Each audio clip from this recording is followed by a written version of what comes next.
कल एक बड़ी अहम कॉन्फ्रेंस भी पाकिस्तान में होने जा रही है, उस पर भी बात करेंगे। लेकिन उससे पहले ट्रेड की बात हुई तो टैरिफ से मुझे याद आया कि क्या टैरिफ वॉर में अमेरिका ने चीन के सामने अब घुटने टेक दिए हैं? क्या चीन के जवाबी भारी टैरिफ ने ट्रंप को शिकस्त मानने पर मजबूर कर दिया है? क्या सारी दुनिया को अपने एक ऑर्डर से हिलाकर रख देने वाले अमेरिकी सदर को चीनी सदर ने झंझोड़ कर रख दिया है? सदर ट्रंप ने कल रात अचानक से स्मार्टफोन्स, लैपटॉप्स, मेमोरी कार्ड्स और दूसरे आलात को नए और भारी भरकम टैरिफ से मुस्तस्ना करार दिया है। अमरीकी कस्टम एंड बॉर्डर प्रोटेक्शन के नोटिस के मुताबिक ये इस्तिस्ना इन मसनूआत पर लागू होगा जो 5 अप्रैल से अमरीका में दाखिल हों या गोदामों से निकाली जाएंगी। अब आम तासुर नाज़रीन यहाँ पर यह है कि इलेक्ट्रॉनिक्स और चिप साजी के आलात के लिए टैरिफ में इस्तिस्ना से अमरीकी टेक्नोलॉजी कंपनीज बशमूल सैमसंग, डेल, माइक्रोसॉफ्ट, एनवीडिया और दीगर को फ़ायदा पहुँचेगा जो चीन में आईफोन्स और दीगर इलेक्ट्रॉनिक मसनूआत बताई जाती हैं और इनकी बेशतर सप्लाई चीन, ताइवान और दीगर ममालिक से होती है। इत्तलात के मुताबिक अमेरिका 80% इलेक्ट्रॉनिक्स चीन से दरामद करता है और एप्पल कंपनी के 90% स्मार्टफोन्स भी चीन में ही बनते हैं। यूँ माहिरीन का कहना है कि सदर ट्रंप का स्मार्टफोन्स, लैपटॉप्स, मेमोरी चिप्स और दूसरे आलात को टैरिफ से मुस्तस्ना करार देने का फैसला ऐसे वक्त में सामने आया है जब टेक्नोलॉजी कंपनी खुसूसन एप्पल चीनी पैदावार पर इन्हिसार के बाइस शदीद दबाव का शिकार है। मुख्तलिफ रिपोर्ट्स बता रही हैं कि एप्पल के पास अमेरिका में सिर्फ 6 हफ्तों का स्टॉक मौजूद है, जिसके बाद एप्पल मसनूआत की कीमतों में बेपनाह इजाफा नागुज़ीर हो जाता। यहाँ आपको ये याद दिला देती हूँ कि गुज़िश्ता दिनों डोनाल्ड ट्रंप की तरफ से चीन पर टैरिफ लगाने से परेशान होकर भारी नुकसान से बचने के लिए एप्पल कंपनी ने 600 टन आईफोन्स को चीन और इंडिया से जहाज़ों के जरिए वापस अमेरिका मंगवा लिया था। इंटरनेशनल मीडिया में ये खबरें भी आ रही हैं कि सदर ट्रंप की तरफ से इलेक्ट्रॉनिक्स और टेक्नोलॉजी आइटम्स के हवाले से इस्तिस्ना के लिए अहम तरीन पेशरफ्त सिलिकॉन वैली के टेक जाइंट्स की ट्रंप इंतज़ामिया से राबते के बाद हुई है। टैरिफ पर नाज़रीन इस्तिस्ना के कुछ देर बाद ही चीन ने अमेरिका से मुतालबा कर दिया कि वो अपने जवाबी टैरिफ को मुकम्मल तौर पर मनसूख करे।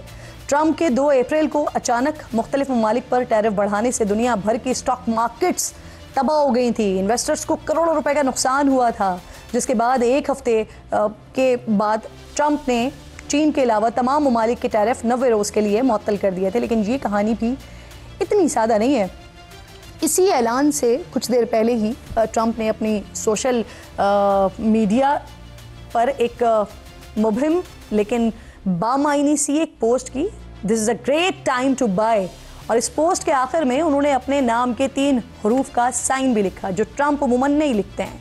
आलमी माहिरीन और कई माशी एक्सपर्ट्स हैं जो कि ट्रंप की तरफ से टैरिफ 3 माह के मुअत्तल करने के ऐलान से कुछ घंटे पहले की गई इस पोस्ट को इनसाइडर ट्रेडिंग या स्टॉक मार्केट में घपला या स्कैम करार दे रहे हैं।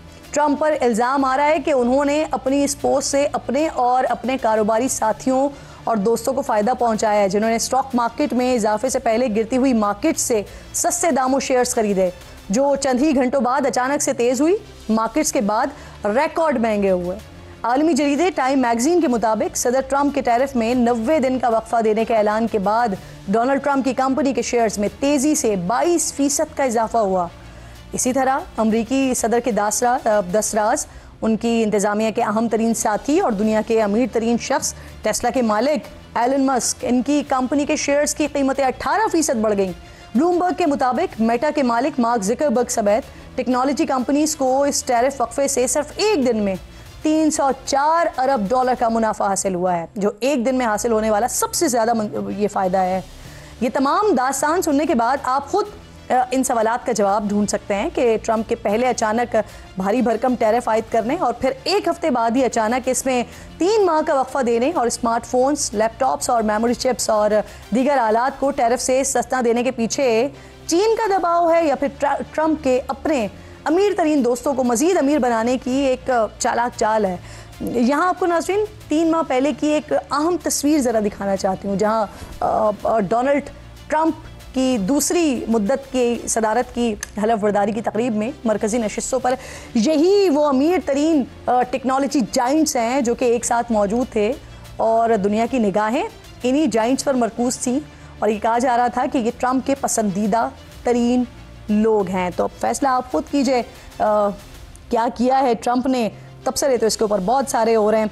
आगे बढ़ते हैं, क्विकली बात करते हैं हुकूमत ओवरसीज़ पाकिस्तानीज़ फाउंडेशन के इश्तराक से पहले ओवरसीज़ पाकिस्तानीज़ कन्वेंशन का आज से इस्लामाबाद में आगाज़ हो गया है, जो 3 दिन तक जारी रहेगा। इस कन्वेंशन में शिरकत के लिए आने वाले ओवरसीज़ पाकिस्तानियों को रियासती मेहमान का दर्जा दिया गया है, और जो शेड्यूल है इसके मुताबिक कन्वेंशन में SIFC, वजारत ख़ारजा, वजारत तिजारत, नादरा की मीटिंग्स होंगी, और PF, OPF, स्टेट बैंक और FBR की साइड मीटिंग्स होंगी। आज लोक विरसा में ओवरसीज़ पाकिस्तानियों के एजाज़ में कल्चरल फूड मेला और लोक म्यूज़िक का एहतमाम किया गया है, जबकि कन्वेंशन का जो इफ्तिताही सेशन है वो कल 14 अप्रैल को होगा, जिसमें चेयरमैन सेनेट शिरकत करेंगे। और इसके साथ साथ इस कन्वेंशन में SIFC की जानिब से ब्रीफिंग भी दी जाएगी, और कल ही फिर आर्मी चीफ की तरफ से कॉन्फ्रेंस के शुरका के एजाज़ में इशाइया दिया जाएगा। फिर 15 अप्रैल और इसमें ओवरसीज़ पाकिस्तानी कन्वेंशन में वज़ीर आज़म शहबाज शरीफ चीफ ऑफ आर्मी स्टाफ खिताब करेंगे। 15 अप्रैल को कन्वेंशन के शुरका के एजाज़ में वज़ीर आज़म की जानिब से इशाइया दिया जाएगा। अक़वाम मुत्तहिदा के महकमा बराए इक़्तिसादी और समाजी उमूर के जो आदाद व शुमार आ रहे हैं उसके मुताबिक दुनिया भर में तकरीबन 272 मिलियन बैरून मुल्क मुक़ीम अफराद में से पाकिस्तान दुनिया का 7वां बड़ा बैरून मुल्क मुक़ीम पाकिस्तानियों का हामिल मुल्क है। ये ओवरसीज़ पाकिस्तानी मुल्क की साख, मुल्क की मईशत और मुल्क की सिफारतकारी पर बड़ा गहरा असर डालते हैं। इन्हीं ओवरसीज़ पाकिस्तानियों की 26 अरब डॉलर से ज़ायद की तरसीलात ज़र कौमी तरक्की में बड़ा अहम तरीन रोल प्ले करती हैं। इस पर बात करने के लिए प्रोग्राम में मेरे इंतहाई मोअज़्ज़ज़ मेहमानों में असफर बुखारी साहब साथ मौजूद हैं, जो कि पाकिस्तान फॉरेन इन्वेस्टमेंट काउंसिल से आपका ताल्लुक़ है। वक़ार मलिक साहब ओवरसीज़ पाकिस्तानी CEO हैं।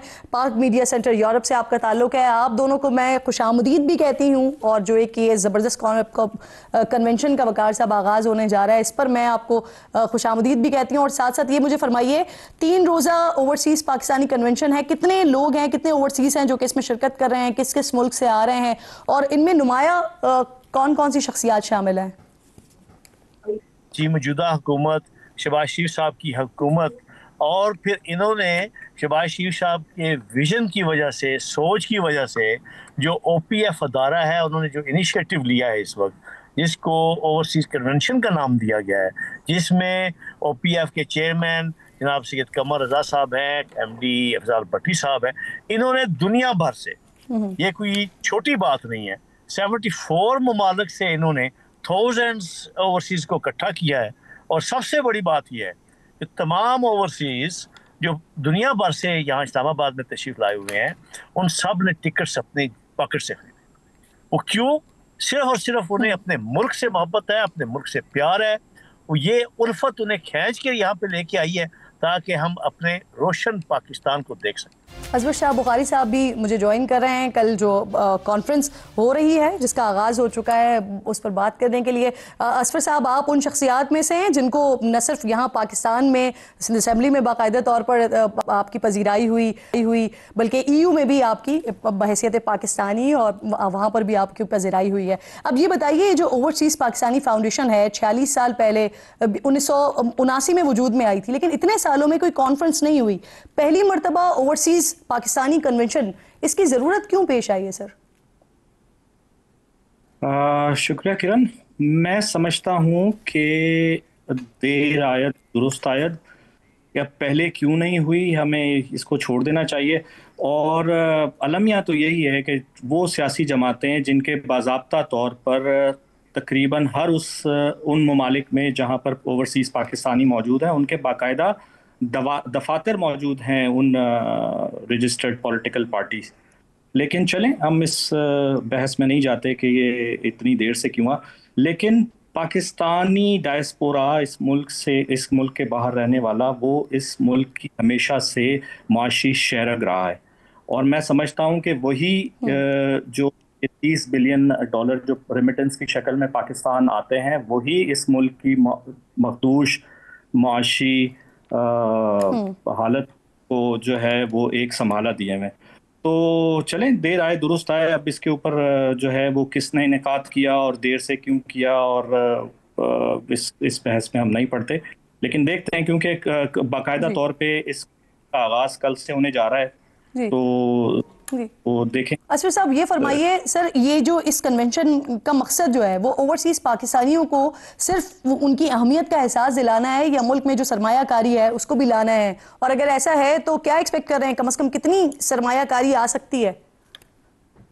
देखें, इसका तो ये कल बाकायदा तौर पे इसका जो है वो शुरुआत होगी कल, और फिर जब सर जोड़ के बैठेंगे तो फिर ही कुछ कह सकेंगे कि इधर गवर्नमेंट सीरियस है और किन किन जो है किस किस इंडस्ट्री के अंदर जो है वो कितनी मराहत हुकूमत फराम करती है। क्योंकि पाकिस्तान का जो उमूमी तौर पे जो पाकिस्तान में जो मसाइल हैं पाकिस्तान में सरमायाकारी के तवज्जो से, तो वो जाहिर है उन सब का पहले बगौर तज्जिया लेना पड़ेगा। कोई भी सरमायाकार पाकिस्तान में क्या कहीं भी जाहिर है बराह रास्त जब तक उनके जो फॉरेन इन्वेस्टमेंट के जो मद में जो अवामिल हैं। ठीक, अच्छा वकार साहब ये फरमाइएगा सर, इस कन्वेंशन पर चंद अफराद की जानिब से तनकीद भी हो रही है, आप चाहें तो उस पर रिस्पॉन्ड भी कर सकते हैं। जो ओवरसीज़ पाकिस्तानी हैं, हुकूमती दावत पर पाकिस्तान आ रहे हैं और उनके अखराजात भी हुकूमत पाकिस्तान या फाउंडेशन बर्दाश्त कर रही है। आपने बताया कि वो खुद अपने खर्चे पर पाकिस्तान आ रहे हैं इस कन्वेंशन में शिरकत के लिए। जी, मैं आपको ये बताना चाहूँगा कि जब भी कोई अच्छा काम होता है तो उसकी क्रिटिसिज्म जो है वो ना सिर्फ ज़रूरत होती है बल्कि लोग बहुत ज़्यादा क्रिटिसाइज करना शुरू कर देते हैं, जिससे अच्छे नताइज बरामद होते हैं, और क्रिटिसिज्म होनी चाहिए। और जो हमारे दोस्त क्रिटिसाइज कर रहे हैं इस कन्वेंशन को, अल्लाह उन्हें हदायत दे, लेकिन उन्हें ये सबसे पहले पाकिस्तान की बुनियाद के ऊपर बात करनी चाहिए। आज अगर ओवरसीज़ पाकिस्तानी अपने खर्चे के साथ यहाँ पर इतनी ज़्यादा तादाद में 74 ममालिक से इस अपने सोनी धरती पर आए हैं तो उन्हें खुशामदीद कहना चाहिए, ना कि क्रिटिसाइज किया जाए। वो लोग अगर अपने खर्चे पे आए हैं तो वो यहाँ पे आके ना सिर्फ सरमायाकारी करेंगे बल्कि वो यहाँ पे आके देख रहे हैं कि अफवाज पाकिस्तान और हुकूमत पाकिस्तान किस तरह इस मुल्क को मजबूत किए जा रही है। आज पाकिस्तान खुशहाली की तरफ उमड़ आया है और पाकिस्तान तरक्की की राह पे गामजन है, जिसकी सदा हमें यूरोप और यूके में और बैरून मुल्क में मिलती रहती है, और उसको अपनी आंखों से देखने के लिए समुंदर उमड़ आया है। और ये वो समुंदर है जो पाकिस्तान के सफीर हैं, जो पाकिस्तान के इमेज को बहाल करते हैं। तो मैं ये समझता हूँ कि ये बिल्कुल दुरुस्त बात सर, न सिर्फ पाकिस्तान के इमेज को बहाल करते हैं बल्कि बहुत बड़ा किरदार मईशत की बेहतरी में ओवरसीज़ पाकिस्तानियों का होता है। जो वो रेमिटेंसेस अपने घर वालों के लिए भेजते हैं वो एक बहुत बड़ा किरदार अदा करती है, और ओवरसीज़ पाकिस्तानियों का जो किरदार है उसको ओबलाइज करने की भी ज़रूरत है, और यही सब कुछ इससे कन्वेंशन में, इस कॉन्फ्रेंस में होने जा रहा है। बहुत शुक्रिया आपका वकार मलिक साहब, असफर शाह बुखारी साहब साथ मौजूद थे। वक्त ख़त्म हो गया प्रोग्राम का, इंशाल्लाह नाज़रीन से मुलाकात होगी जुमे को। अपना और अपने मुल्क का खास ख्याल रखिए, फ़लस्तीन को अपनी दुआओं में याद रखिए। अल्लाह ने के बाद।